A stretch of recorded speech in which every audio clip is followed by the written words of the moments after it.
Hour. I'm Jennifer Roberts. This is a web chat provided to you by Florida Hospital. It's part of a series where we're bringing you our experts to talk about a variety of different topics, but all of this doesn't happen without you, and we definitely want your questions as part of this event. Today we're going to be talking to Tamara Sims-Dorway. She is a nutritionist with a Healthy 100 Kids program. Thank you so much for joining us. Thank you for having me. We're going to have an interesting topic today, and we hope you think so as well and give us your questions. Today we're going to be talking about, for the next 30 minutes, about packing a healthy lunch for your kids. I pack 2 lunches for my kids every day, and I know I need help on this topic. Maybe you guys do too. Hopefully you can bring us some questions. You can do that via the Florida Hospital Facebook page. So just go on to the Florida Hospital Facebook page. If you're watching us, you're seeing us streaming, you can submit your question on Facebook, or you can actually do it through the live stream tab there as well. And of course, we're going to incorporate those into our discussion. But of course, I do have a few things to kind of get started with today. So Tamara and I are going to kind of launch things off. Packing a healthy lunch for your kids. So it's definitely something that can be a daunting task every day, but you do have some very easy tips that we would talk about, things you should always include in your child's lunch, like the top 3 things. So let's talk about those really quickly. A fruit and a vegetable. Tell me about that. It's really important to include a fruit and a vegetable in your child's lunch. That's an easy way to knock out that 5 servings a day, at least getting one of them in. I would say for younger children, if you can have soft fruit or cut it up, then that makes it easier for them to eat it, but it's a great way to get some vitamins and minerals in their lunch. Cool. And a protein. A protein is important too. Yes, lean protein is going to help keep them full until they have that after-school snack or that later snack before dinner. So if you're including a nut butter or some hummus, some chicken breast, that's a great way to keep them full. Okay. And a bottle of water. Always easy. Very important for hydration. Many children now are not drinking enough water. Many adults are not drinking enough water. So once you pack that in the lunch, that gives them a great chance to get in one of those servings of water. Very good. And then there's also, those are the 3 must-haves, the 3 must-not-haves. And on this list, I break one of these rules. So we'll talk about that in a minute. The first things to avoid, chips. You have to be very careful with chips. Chips can have more than 20 ingredients depending on what you purchase. So if you feel you have to include chips, I would look for a baked chip or baked tortillas, something that's going to give them maybe some whole grain if possible. But a regular, say Doritos or Cheetos, not a good choice. Not a good choice. All right. Juice drink pouches. Now you said pouches. Does that mean juice boxes too? Well, it could be juice boxes as well. Okay. What you really want to look for is that label says 100% juice. Okay. Anything else, it can be 10% sugar, coloring, and water. Of course, their best hydration is going to be a bottle of water. Best hydration is water. And then this is the one that I break all the time. Anything your child hates that you wish they would eat. I put in the lunch because I feel like they kind of have to eat it then. If they're hungry, they'll eat it, right? That's my philosophy, but that's not the good way. That's what we hope as parents. Yeah. However, it's really best to include your child in planning that lunch.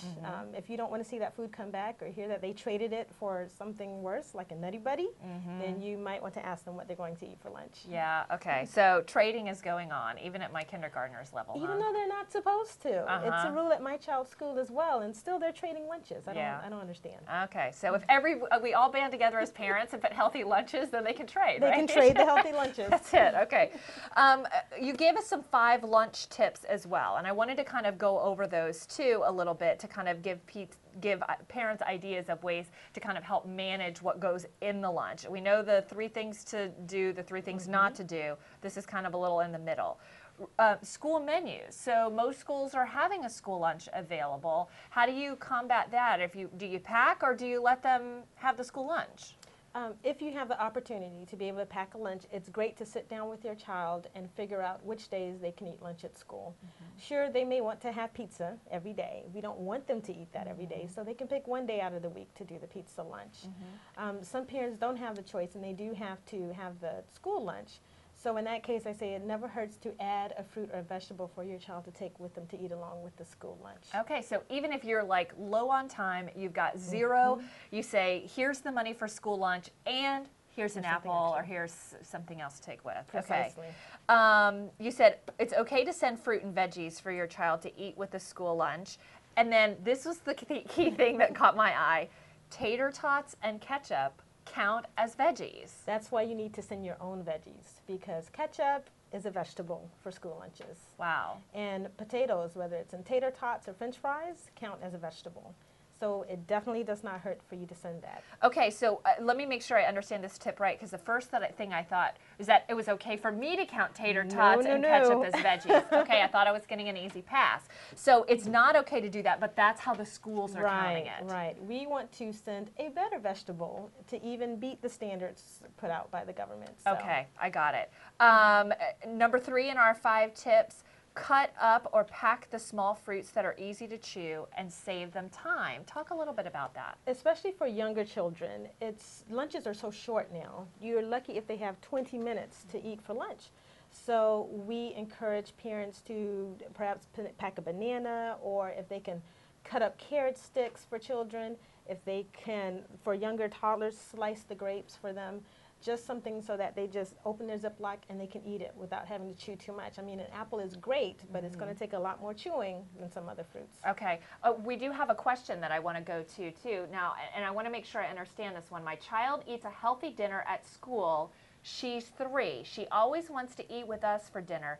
How much should we let her eat? So I guess this is kind of like a dual dinner question. Is that, I hope that's what we're getting at here. Okay. So she's eating something at school, then wants to eat something again with the family at home.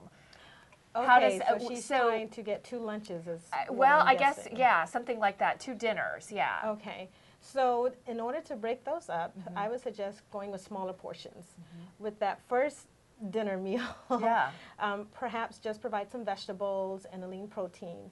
And then when she eats with the family, she can have a bit more, a substantial meal, or you can switch that. If bedtime is soon, then you want that last meal to be very light. Okay. And then include her grains and that protein and the vegetables in the first meal possibly. And I guess you need to maybe question what the meal actually is at school that they're getting, so you know how to supplement that maybe more accurately when they're eating at home. Precisely. Yeah, okay, makes good sense. All right, let's go on to this next tip, that you can make sandwiches less boring. I know I'm definitely in a sandwich rut with my 5-year-old. She loves the same thing over and over again. And so what can you do to liven up the sandwiches and still get them to eat it? Well, fortunately, that makes it easy for you to pack her lunch. Yeah, I know. It does make it easy. I'm not sure it's always healthy, but I think it's easy. Right, but for some children that we meet in our program, they are tired of a peanut butter and jelly sandwich every single day.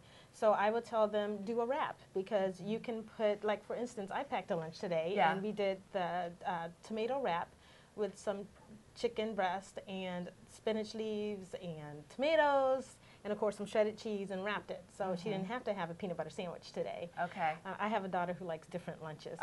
But you can also do pita pockets with hummus. It's great. You can do English muffins.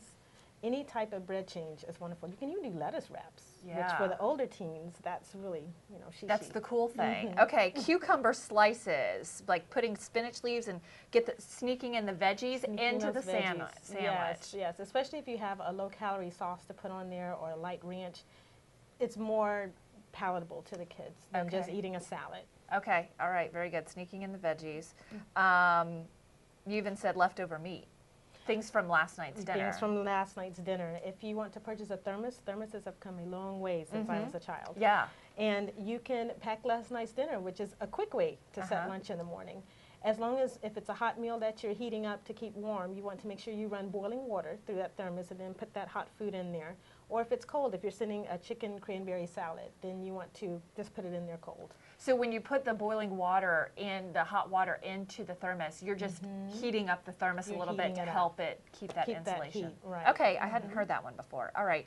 And then we'd already talked a little bit about the protein, and you already tell us that it doesn't have to be just meat.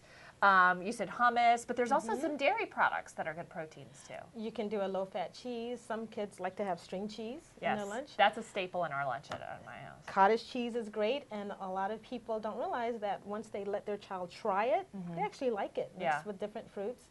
It's not such a curl your nose up food anymore. Right, right. Okay. And then talking about food safety a little bit, we touched on that with the thermos. It is different.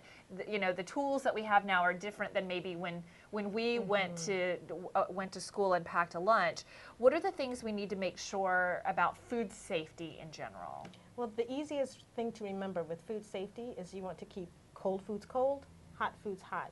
So having an ice pack in an insulated lunchbox is a great thing to do to keep your sandwiches from spoiling.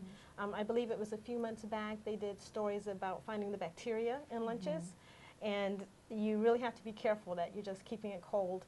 If you are sending bottled water, it's great to freeze that the night before and stick that in as well, because that will help keep a lunch cold. Can you use that as your cold pack, or is that not enough? It might not be enough. It's not enough. So it's good to Okay. have both, some Yeah. extra security. Okay, all right, very good. I know sometimes when my daughter comes home, not so much my son because he generally eats it all, but my daughter comes home, there'll be pieces and parts of the lunch. So she ate part of the sandwich, or she ate part of the fruit, or part of and they're coming back. And sometimes I wonder if they have to eat quickly. School lunch times are pretty short sometimes, aren't they? They really are. I've heard students, they only have 20 minutes for lunch. The high school students have even less time because they're waiting in huge lines to get their lunch. So they may only have 10 minutes to eat. Yeah. So it's really hard for them to focus on enjoying their meal and eating slowly. They're really just shoveling it in, which is something we don't want them to do. Right. And then if you have experienced younger children, you know that they really take their time to eat. Oh, They eat the yeah. way we're supposed to eat. I have some slow eaters. And now we're training them to eat faster. So anything you can do in that lunch to make it easier for them to get it in is going to be better. Back to your tip about cutting everything up. Cutting everything up. Yeah. Even fruit cups now you can buy that are in natural juice. Yes. So it's a soft fruit, but it's not syrup. You're not worrying Yeah. about them getting that extra Right. sugar. And those, you know, those are a staple in my kids' lunches too. I try and get the ones that are at least in light syrup, or the 100%, the ones that say 100% juice. Are those Right. good? Those are great. Those So are good. You're doing good. Okay, with that. good, good. I'm feeling pretty confident about myself here. But there are a lot of foods, and I wanted to bring this up too, that are camouflaged to make us that look healthy, but actually maybe aren't so healthy. So Right. the package may say, you know, fruit, or I don't know. What are some of the things we need to be like watching out for? Well, we really have to be careful of the bars. Some granola bars are great. Some are better than others. Now cereal bars are out as well. So I always tell parents, look at that package. Look and see how much sugar is in the ingredients. If you're in double digits, that's too much sugar. Okay, double digits.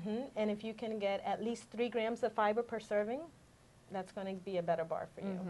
Okay. Anything other than bars? Are there other items out there? Well, again, we did talk about the chips. So you want to find chips, even the baked ones, that are going to have a few ingredients on that list. Other than that, if you're taking maybe a trail mix bag, or you're packing some dry cereal, you have to be careful of cereals. They may say whole grain on the front and then have 12 grams of sugar. So you really want to be careful with that packaging. Okay, I have another question from the web and wanted to check in. I have Dawn who wants to know, what kind of lunches can I provide that don't need refrigeration? That's a challenge. That is a challenge. Yeah. I would say doing a homemade trail mix is a good way to start, because you can put nuts. Again, they're healthy fats, they're filling. You can put dried fruit in there, and then you can put their favorite cereal in as well to get some whole grains in there. Also, if you would like to do, let's say a peanut butter sandwich or any Right. nut butter sandwich. I know you have to be careful with peanut allergies in school, Yep. but a nut butter sandwich is great to do. Yeah. Slicing up those veggies, because they don't have to remain cold. Okay. And then if you send like a side of hummus in a Tupperware, again, that doesn't have to stay cold. Okay. And also you can do, if you want to buy canned beans and rinse them to get some of the sodium off, you can pack those along with the wrap, and they can make like their own little Wrap tortilla wrap at school, at because the school. beans don't have to remain ice cold either. Yeah. Okay. Interesting tips. Yeah. I know my kids' school does not refrigerate their lunches or anything like that. So I bring them in insulated things with the ice pack ice in there pack, and that's that what I kind do of as thing. well. So hopefully that's helpful. We've got another question here. It says, my kid loves broccoli. What other non-starchy veggies are good offerings for young ones? Oh, that's great that their child loves broccoli. I think know. that's awesome. That's a huge step. And if you don't have to coat it in cheese, but I've heard that that's okay if you got to get them to eat it. That's okay if you have to get them to eat it that way. So back to her question, what other starches, what did she say, non-starchy? Yeah. Okay, so of course the cousin to broccoli, cauliflower, is a great one. You can cut up yellow squash. You can cut up celery sticks, carrot sticks, cucumbers. Sliced cucumbers, delicious. And for all of those, you can include a light ranch or even a little vinaigrette so they can sprinkle over it. Any vegetables can almost all of them can be eaten raw. Yeah. So anything your child likes, I say go for it. And dip always helps. Dip helps. It's the universal word at my house is dip. Can I have dip for that? I know. My daughter even likes carrots with peanut butter. Oh, yeah, that's a good one too. Peanut butter can be a good dip. Okay, good tips, good tips. Well, I wanted to bring out some show and tell that you were so kind to bring with us. I have a bunch of little vials here. I'm going to pick up 4 of them. Okay. And these are the sugar, you told me, in a variety of different things. Yes. So starting with one that surprised me a little bit, this is the amount of sugar, and literally, it might be hard to see on the camera, but the whole thing is filled up all the way to the top for 1 cup of vanilla ice cream. Yes, and ice cream is something, especially the middle and high school students can purchase at lunchtime. At school. At school. Yeah. So ice cream every now and then, perfectly fine, but ice cream every day, as you see, the sugar adds up and the calories will add up. Yeah, absolutely. Okay, good to know about ice cream because a lot of people think ice cream, oh, it's dairy. It's not that bad. Yeah, okay, and that's the plain ice cream too. I can imagine if you add stuff to it, it's only going up. Chips and everything. Okay, so I've got another vial here, and I'd say the sugar in this one is about a little more than half full. Right. It's for a 1 Pop-Tart. And as you know, they come packaged. They come in packaged too, so you want to eat too. You want to eat too. Yeah. However, for just 1 Pop-Tart, and some children will pack that for lunch. Right. You know, thinking, at least I'm eating something. Right, right. But it is a lot of sugar, and that means you're going to burn through that quickly and crash. So it's not going to last you through the remainder of your school day. It's bad for the afternoon classes. It's bad for the afternoon. Okay, let's go through 2 more of these, and then we'll take some more questions, and we'll save the whammy for last. This one is a little bit less than I thought, but I'm going to let you give the disclaimer about this one. This is about, just a little under half full of sugar for a 3-inch chocolate chip cookie, and that doesn't look so bad. Right, but remember, a 3-inch chocolate chip cookie is like a Chips Ahoy cookie. At the hospital, as you know, we get the cookies that are about this big. And most schools sell the big cookies as well. Right. So and how many times when you open a Chips Ahoy do you eat just one cookie? Very right. rarely. Okay. So that's an issue. Mm-hmm. And then we've got one more here. This is the big Whopper, the biggest vial. It's like filled to the top, twice the size of the other ones. And this is for what? That's for 1 can of soda, not a bottle. A can, 12-ounce can. Yeah, and a lot of schools have those available. A lot of schools still have soda. Hopefully one day they will not have soda machines in the school anymore, but definitely a regular soda, lots of sugars, and no nutrition, empty calories. Yeah, empty calories. And there's, do you know if a lot of schools are doing just the cans of soda, or some gone to bottles? The majority of them have the bottles. So that's even more sugar than what's here. Yes. Yeah, yes. Okay. So lots of sugar going on. Let's get back to some questions. I've got a question from Anna. So let's read Anna's question. My daughter hates vegetables. How can I get her to eat more vegetables besides drinking them in the V8 Fusion and the Fruitables? Well, if you're at home, make your homemade smoothies and blend a few veggies in there. The carrots you won't taste. If you do a little bit of kale, not a huge amount, you can tell her to Shrek smoothie. Okay, and get them in that way. Because it's green. Because it's green. Okay, yes, now I get it. Yes. Got it. Or you can just blend the veggies and mix them into, if you're sending leftovers like a lasagna, or use a butternut squash even, and put those in the layers of things they love, like cheese and pasta. So hiding it, again, in a more, I want to say, a less obvious way will work even better. Yeah. There's, I remember, and this was several years ago, and maybe you have opinions on it. I know Jerry Seinfeld's wife made a book about how to camouflage vegetables and put them in other things. It was a whole recipe book about how to do that, and I know there's got to be tons of resources out on the internet for that kind of thing. On the internet now they are, but it's a great way to get them used to that taste without them realizing that's what they're doing. Okay, so as we moved off the sugar, talking about those grab-and-go lunches, we're all pressed for time. Lunchables are easy. It seems to me that when I see them in the store, they look like they're trying a few healthier options for Lunchables. Talk about those pre-packaged lunches and what's good and not so good about them. Okay. I will admit, even I have bought a Lunchable at least once or twice, because when you're working, your mom, you're pressed for time, you just have to grab that. Yeah. But if you look at it, it's nothing you couldn't make on your own at home. However, they are doing better. They're starting to include water in some of them. I believe one of the grocery stores locally came out with their own type of Lunchable, and they're using whole wheat pita wraps and whole wheat bread, and they're adding fruit, and they're not adding like a really sweet candy into it. Yeah, so they are getting better. I've seen some of those at Publix. Is that what you're referring to? Yes, yeah. yes. They put the 100% juice in there. I've seen some of those. Instead of like a juice drink that's only 10% juice. So they're getting better. They're getting better. You can feel comfortable when you're getting that I'm getting something that's a little better. Right. I know that there's been a lot of chatter about Lunchables and kind of really bashing them. I know some folks have done that, but if you pick the healthier ones, are they all that different from what you would pack if you're going to put the water in? You know, luncheon meat, cheese, crackers, those kinds of things. And even as you said, with Publix, they even put the whole wheat crackers in there, and that's something I would do at home if I was packing. So I think that's great. Okay, so looking for the ones that are healthy, because some of the Lunchables do have candy in them. Candy, they have a sweetened sugar drink, they have regular crackers. They may look at the label, they may be very high in sodium, and not including that water, definitely your child is going to be thirsty, dehydrated, and possibly going to eat more. Yeah, okay. Good to know about those things.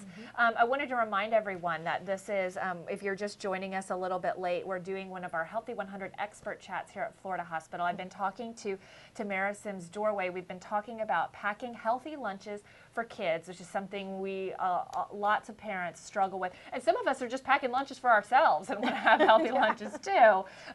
So we also might have a few more choices than with kids and have a little broader horizons. But, you know, you guys at Healthy 100 Kids do a lot more than just talk about diet and nutrition. There's a whole other components. And I wanted you to talk a little bit about what you guys do at Healthy 100 Kids. Well, we're a multidisciplinary team, which includes me, an exercise physiologist, a psychologist, and of course our medical director, Dr. Falls.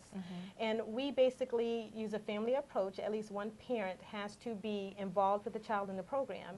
And we teach them healthy lifestyle skills, healthy living, healthy eating, healthy cooking, healthy shopping, so that child will live to a healthy 100. Wow, that's great. And so you service a lot of, get a lot of referrals, I would imagine, from pediatricians who are trying to help their patients understand those healthy eating things and those pieces. So our program comes in where the physician just cannot give enough time to that patient to be as in-depth to find out what is going on in their life that needs some tweaking. So that's when they refer to us, because that's what we're here for, to give that time. As you know, pediatricians spend how long with your child? I mean, just a few minutes. That's just and how it sometimes is. it's only when they're actually sick too. Precisely. Yeah. So we give them a little bit more in-depth care. Fantastic. A couple of other things, you know, you guys cover the exercise pieces and kind of getting back to some of the healthy foods and some of those pieces. I know the thing that's been like hot in the news right now is pink slime. Everybody is talking about pink slime. Grocers are pulling it off their shelves, the meat products off their shelves. From a nutritionist perspective, give us a little insight into, you know, foods that have things like that in them, and what we should be doing about things like pink slime. Should we believe all the hype and freak out about it, or, I don't know, kind of give us some guidance? Well, I would say that, as you know, at Florida Hospital, we really want to look at having more natural foods. And I think when you're getting to certain levels of processing, those may not be foods you want your child to eat. If I have the option of my child getting a pink slime hamburger, I think I'm going to pack lunch that day. And that's my opinion for that. Obviously, it's been deemed safe by USDA. So it's up to the parent to make that final decision. But the more natural you can feed your children, the better. Well, and we've heard news reports about schools now getting some choices now if they want to offer that product or not. Do you think it's appropriate to be having that conversation with the educators at your school or asking those questions about what their policies are? I think it's great. I think many of the changes that can occur can come from a parent level. Even teachers rewarding their students with, say, a candy bar or a lollipop, that's something that can come from the parents getting together to say, well, why don't you give out erasers or pencils instead of this lollipop for my child as a reward for them doing well or doing great on a test.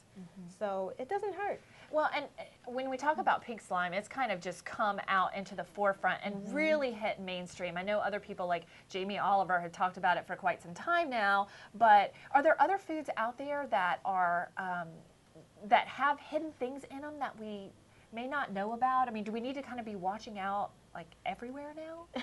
It just seems like, as from a parent's perspective, it seems like I got to watch everything. Right, and you can only do so much. I know the other big issue was the high fructose corn syrup. Oh, we can't have high fructose corn syrup in anything. I think the thing to remember with that is that it is sugar like other things. So just like we watch the sugar intake of refined white sugar, put it in that same category. Sugar is sugar, and we don't want that much of that in our foods either for our children. Yeah, we have some questions, and I want to use those so we don't lose time here.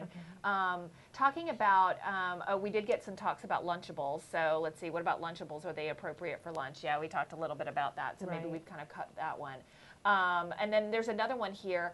Whole wheat bread being better than white bread. Your thoughts on that, and help us balance that choice. Well, it's funny you mentioned whole wheat bread. I didn't think about that as one of the things you have to be careful with on the label. All whole wheat breads are not necessarily equal. You really need to flip that bread over and make sure the first ingredient is whole wheat flour. Okay. First ingredient. And then, again, you're looking for those at least 3 grams of fiber per serving. Some whole wheat breads might actually be a mixture of whole wheat and the enriched white flour. So you have to be careful with that. There's a lot of products that I've seen being advertised lately that have the look and feel of white bread, but they're advertising them as a wheat product, and I'm not sure how that works. Well, it took me a while to find out. Yeah. But the white wheat, from what I understand, is actually altered. It's an albino form of the wheat, so it actually does have the fiber, and it is like a wheat bread. So if you have that child who, I just hate wheat bread, but they'll take the white wheat, it's still a good option. Yeah, and I haven't tasted it. Have you tasted that? I haven't tasted it either. Fortunately, we're a wheat family, so we don't have problems with that. I know, my kids are pretty flexible like that too. I wonder if the taste is different, or sometimes with kids, it's just seeing it and seeing something they recognize that can make it easier for them. That's true. If you have younger children, introducing all these healthy foods now is a great way to set them up for life later.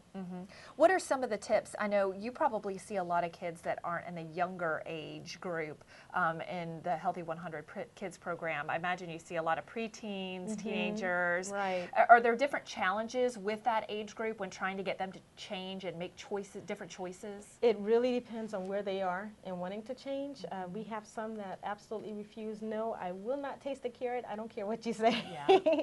But we go from an approach of we're going to meet you where you are. So maybe nutrition isn't where you want to change right now, but maybe we can get you walking a few extra days a week. Or maybe we can get you adding water and a little extra. So wherever that child is and that family is where we're going to meet them. Yeah, and so you guys are looking for a lot of different ways, from the psychology aspect of it, also with the diet and exercise, and even the medical aspect too. It's all part of that program. Right, it's all a part of our clinical program. And then we also have the edutainers who are in the schools. So we actually do have 2 edutainers who are going in the schools and teaching nutrition, fitness, sleep, stress management, and everything. So we have a clinic side and a community side. So I know a little bit about what an edutainer is, but for those of us who might not know, edutainers they go into the schools and kind of make it all fun, right? Yes, they make it fun. And we do have a bunch of kids who learn that way, and then that makes them a bit more open to trying some new food, some healthier ways of living, because they are understanding it on their level. Yeah. Well, thank you so much for joining us. We really appreciate the tips and all of that, and answering some of the questions that we got as well. So thank you so much, Tamara Sims-Dorway with the Healthy 100 Kids program. I want to make sure we thank everybody who joined us today and submitted great questions. It's always helpful to have your questions in addition to ours. And then if you liked our chat today and you want to take part in them, we do these once a month, and we do them over lunchtime in hopes that if you are grabbing a quick healthy healthy bite at your desk, that you might join us and get some tips on a variety of medical topics. If you follow us on Facebook, Florida Hospital's fan page, you're able to get all kinds of updates on when these chats are. We'll make sure we put links up there for you. In fact, this chat, if you want to share it with a friend or someone else, we've recorded it, we're going to repost that. So if you want to share it or you want to look back at it later, you're able to do that.